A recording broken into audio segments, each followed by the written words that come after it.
Hi guys, welcome back to another episode of Sin and Tonic. Today's story is that of Harold Shipman, aka the Angel of Death, aka Dr. Death, aka Crazy. An estimated 250 murders to his name. It's a big one. Let's go. Harold Frederick Shipman, born on the 14th of January in 1946 to Vera and Harold Frederick Shipman, same name. His parents were devout Methodists, working class, not much to write home about. There certainly wasn't any mention of the usuals, alcoholism, domestic violence, abuse. No, it seems like Harold had a relatively normal childhood and upbringing. Apparently he was like his mother's favourite and she was very overbearing, and like she built up this like superiority complex in him and he thought it was amazing.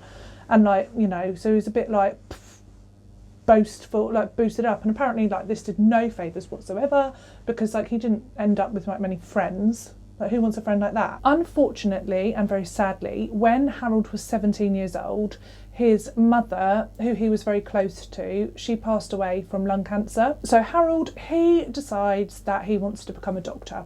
So when he's of the age that he can go to university, off he goes to Leeds School of Medicine, University, Leeds. And then he graduated in 1970. Do apologise if I get some names wrong because for some reason, like every word that I read in the next bit that I'm about to do, I was like, couldn't work it out, so bear with. Graduated from university, lost his mum at 17, awfully sad. And then he finds a job, or gets a job, working in Pontefract, because that sounds normal. Pontefract General Infirmary. Say it with confidence, it's like, you know what you're doing. In West Riding in Yorkshire. Think I've got that all correct. Okay, so he's got himself a job in that place. And then in 1974, that's when he takes his first position as a general practitioner. So he's like a doctor now. Oh God, this isn't even more words. I'm going to read this from my phone, okay? So, general practitioner, 1974, at Abraham, easy, Ormerod Medical Centre in Todmorden, I'm going to say that's right. Okay, Abraham Ormerod Medical Centre in Todmorden, GP, job, boom. Now, cheeky Harold.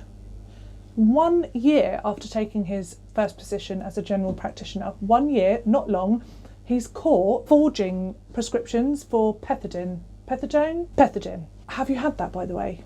So he was caught with forging prescriptions for pethidine for himself. So he was addicted. He was a drug addicted GP, and he was writing these fake prescriptions to get drugs for himself. Then they slap a fine on him because he's been caught being a naughty boy, and that's obviously terrible, isn't it? Forging prescriptions for drug use.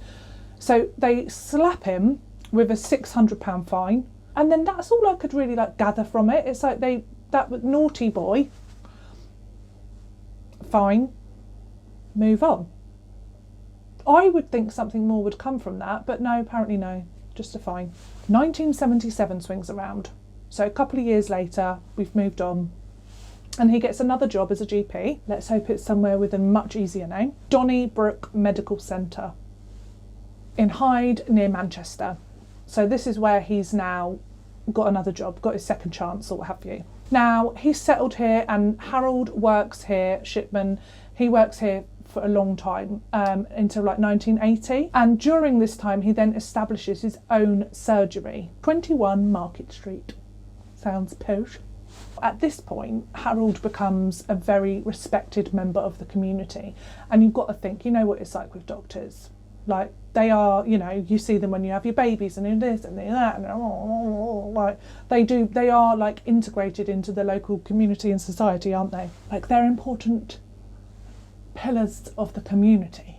He was even filmed for a little television documentary. I think that was in 1983, if I remember correctly. So he was interviewed and filmed. Star in the making already. Little did they know. And it was about how the mentally ill should be treated within the community.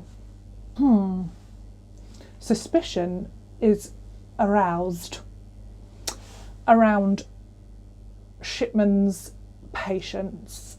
In March of 1998, Dr. Linda Reynolds, she's like, something's fishy. And yeah, she's really unhappy. She has a little chit-chat with the coroner, John Pollard. They have a little conversation. She's like, I'm not sure about this, because she has noticed that Harold Shipman has a very high number of death rates in his patients. And it's like, it's odd. In particular, she was worried about the number of cremation certificates that he needed countersigned for elderly women. And this was what piqued her like suspicion, her concern, as it would. And of course you're going to chat to your colleagues about it, you know, you've got to have it down. This was taken to the police and an investigation was launched, but there was not enough evidence. They couldn't find anything to suggest any foul play, so the whole investigation was just dropped and just closed down. The investigation didn't go on for very long. It was just like literally they couldn't find anything and they didn't link anything, and that was that. But after this, it all came out that like the police hadn't put like experienced officers on the case, and it was just like low-ranking, inexperienced officers, and so that was a bit of a mistake, or a lot of a mistake. And super sadly, after that investigation was closed, 3 more people died in Harold Shipman's care.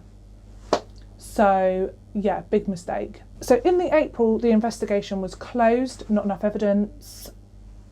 And then in the August, this taxi driver called John Shaw, he comes forward and he's like, I've got some concerns too. So now it's just like, okay, so like now we've got someone else on the scene that's not happy with this Harold Shipman. John, he comes forward and he says, I reckon he's killed about 21 people. I mean, the police are like, what? Okay. He noticed that about loads of elderly women, that he would taxi to and from the hospital and things like that they were in perfectly good health, perfectly fine, and then they were all under Harold's care, and then they would just mysteriously die. So the taxi driver, a taxi driver is noticing this, people. Harold Shipman's last patient that mysteriously died was Kathleen Grundy. Now this is where it all unravels for Harold Shipman. So up until this point, there's enough suspicion with his death rates in his patients that a colleague that was countersigning these like certificates, it was like, like she noticed it. Obviously, she works in that profession, and so it was enough for her to be like, oh, okay. It was enough for a taxi driver to be like, I think he's killed at least 21 people here. My old dears that I'm taking to and from the hospital are just dropping like flies, excuse me, for want of a better expression. Local undertaker noticed that Dr. Shipman's patients that were all dying at home were all like in the same position, like they were all like fully clothed and like sitting on a sofa, like sitting upright. And he spoke to like Dr. Shipman about this, and like it's fine, no, and like kind of talked his way out of it. But Jesus, that's odd, isn't it? All these people around him that are just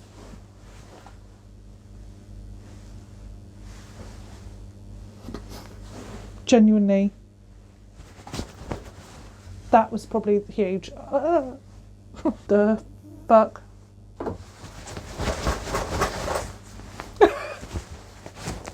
I'm not even scared of spiders, but that was horrific. And now here we are. 1998, 24th of June, Kathleen Grundy. She was found dead in her home on the 24th of June in 1998. And Harold Shipman was the last person to see her alive, and he was the person that signed her death certificate. And he recorded her cause of death as old age. Now, what always happens in these stories? Often, greedy greed got him definitely like caught. Kathleen Grundy, her daughter, Angela Woodruff, she's a lawyer. She gets a phone call from their solicitor saying, your mum's made a will, Kathleen. She's made a will, but I'm not sure about this. And he says he thinks it's like a forged will and that it wasn't made by her mother at all. And I wonder where all of Kathleen's money is like set to go in this will. Harold Shipman, you greedy, stupid fool. So he's like forged this will of this elderly lady, cutting all of her children out of the will and placing himself as like sole beneficiary. Really? You idiot.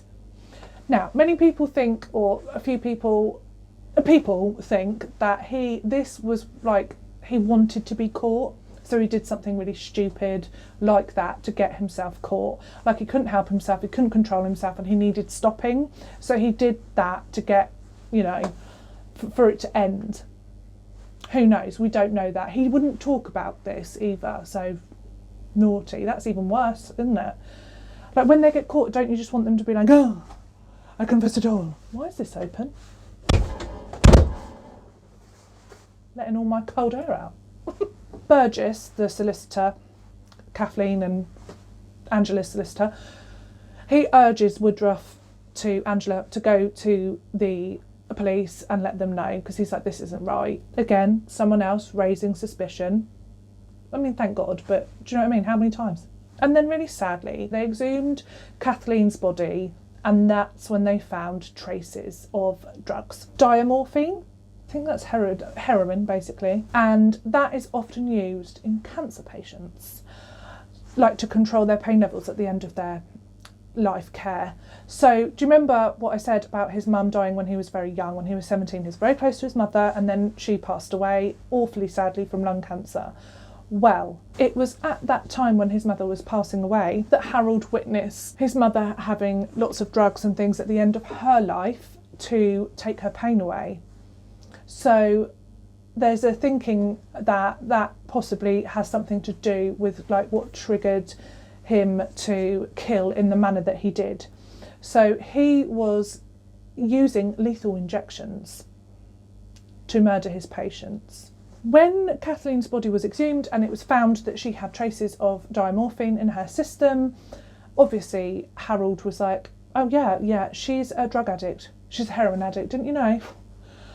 And yeah, well, that just went down like a lead balloon. What? Shut up.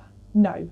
He even went as far as to change her medical records to state that, oh yeah, Kathleen, she was on the old heroin, like, do you know what I mean? So he changed all of her records and stuff, like after her death, to make it seem like he was sort of consulting with her about her awful heroin habit. I mean, come on. On the 7th of September in 1998, Harold Shipman was arrested. He owned a typewriter, a Brother typewriter, that was like the same typewriter that forged the will of Kathleen. Fool. Another reason that people think that he might have forged the will was that not only to stop, like maybe he was out of control or whatever, or because he was coming up to like 55 and he wanted to just have a cash grab and then leave the country.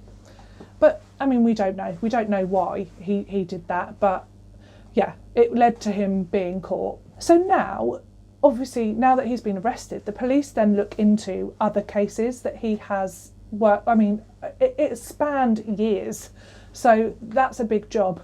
So they had to look into all of the cases where people had died in his care. I mean, that's a lot. And then they did this thing, I don't really understand it, but they delved into like 15 specimen cases. I guess because there were so many cases, like obviously as a doctor anyway, you're going to be signing lots of death certificates. But yeah, so they delved into 15, like they picked 15 ones out and they investigated those. Because to look properly into, I guess, hundreds of deaths is mammoth. And then they found the cheeky what's-it. So he'd been injecting these patients with lethal injections.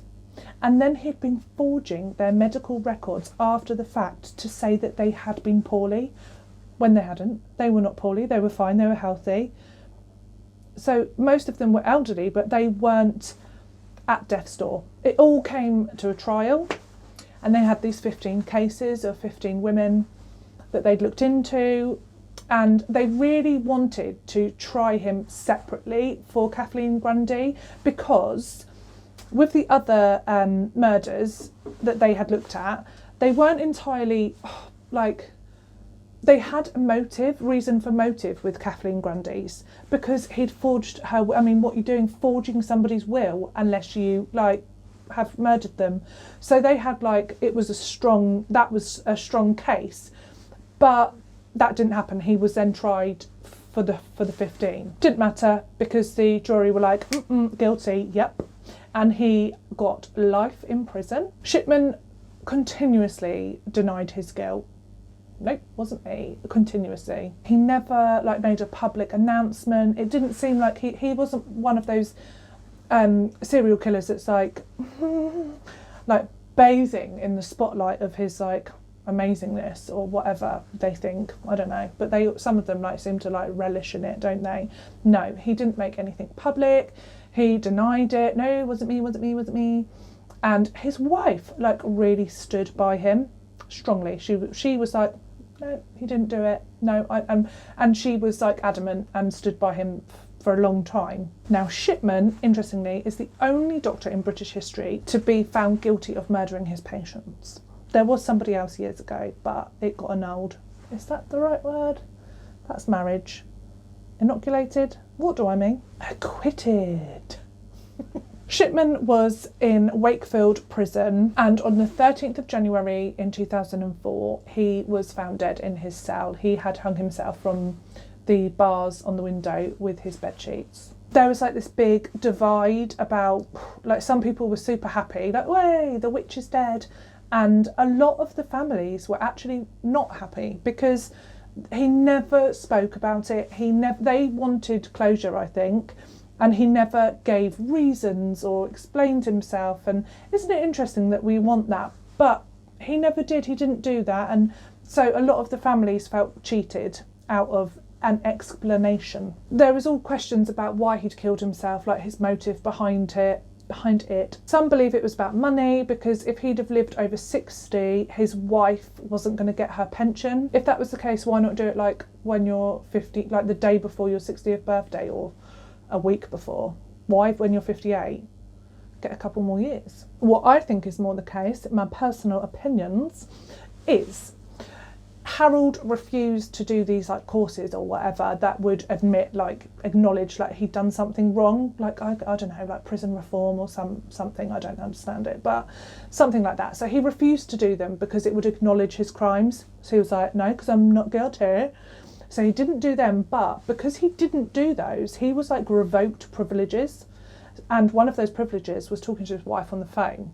So take away that one taste of your free normal life, I guess that's quite depressing. Also, his cellmate said that during this time he got loads of letters from his wife, or a letter. I'm exaggerating, I think he got a letter. And the letter was saying you need to tell me exactly what you've done. I need to know. You need to tell me the truth. I need to know. And it kind of threw this spanner in the works of her being this adoring, he didn't do it wife. All of a sudden it was she was questioning him. Then they have this thing called the Shipment Inquiry. Sounds proper, seriously important, doesn't it? And well, it was, but it's the Shipment Inquiry. This was submitted in July of 2002, and it concluded that he'd killed at least 215 patients. I mean, whoa. And that was between 1975 and 1998. And the judge, that resided over the case, over the Shipment Inquiry, she was that's not even that's not it, because there were other deaths that just couldn't be definitely linked. So 215 at least. There's more to the report where in 2005 it came out that it was believed that he'd killed 4 more people, and that one of those being a 4-year-old girl in his early career when he worked at the Pontefract, that place. I mean, that's awful. In total, 459 people died under his care. But there's no way, but they don't, but some of those people will have died naturally, some he murdered. So there is no definite number. So this inquiry brought out like some changes. 6 doctors that signed cremation forms of Shipman's, they were charged because they should have brought forward the link between his home visits and these deaths, but they were all found not guilty. But to be fair, I mean, 2005, it also came to light that they thought that Shipman had stolen jewellery from his victims. This man! So, like, it's all coming out now, isn't it? Naughty. In 1998, when he was arrested, the police had seized £10,000 worth of jewellery out of his garage. What? Blows my mind. Sometimes it's like, what? Like, he got away with, like, what? No. Oh, Primrose, his wife, she's like, can I have that back, please? When you're done with it, I'll have it back. The victims' families were asked to identify jewellery, and then they could keep that jewellery, and anything left over was given to Assets Recovering Agency. The investigation ended, and then I think Primrose got back like 66 items or something. And then she was like, oh, those bits weren't mine, and those 33 bits got auctioned off. I mean, where did she think that was coming from? Standing by him all this time? What, like, he spent his days, like, buying jewellery and storing it? What?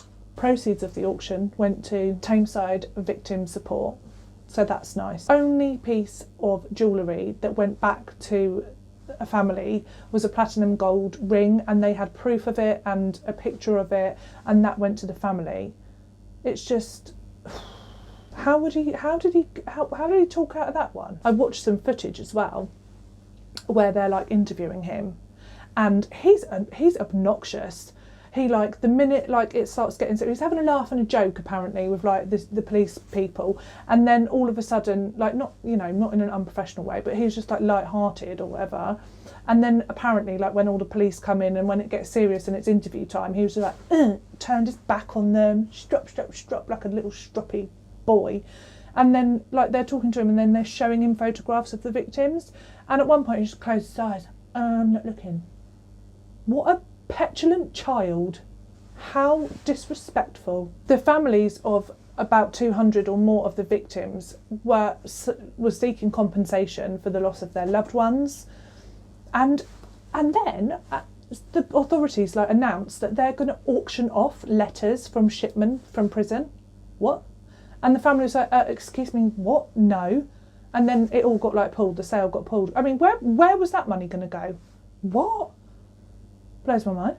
I don't like this. I don't like this case. There's so much of it that I'm just like, makes me stroppy. Some positive things came out of the inquiry, and this was known as the Shipman effect. So, for example, they even think that it altered like prescribing of prescriptions, like the opposite, like things were under-prescribed, because doctors were then a bit like scared. I mean, oh my God.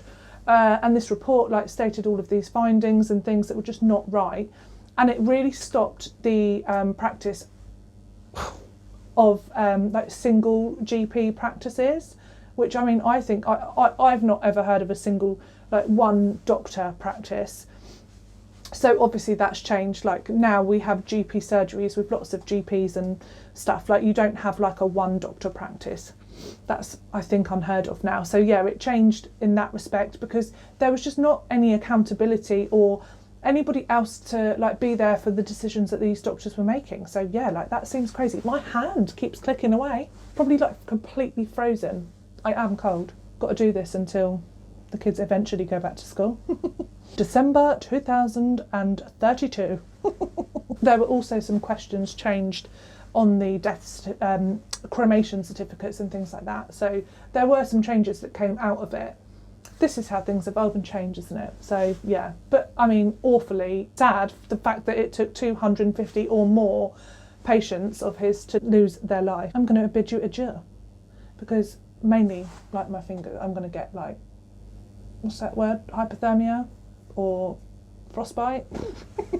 Thank you for joining me this week for another episode of Sin and Tonic. I hope you can join me next week in this freezing cold shed for another very cold glass of gin. Sending love and light to you all. Bye!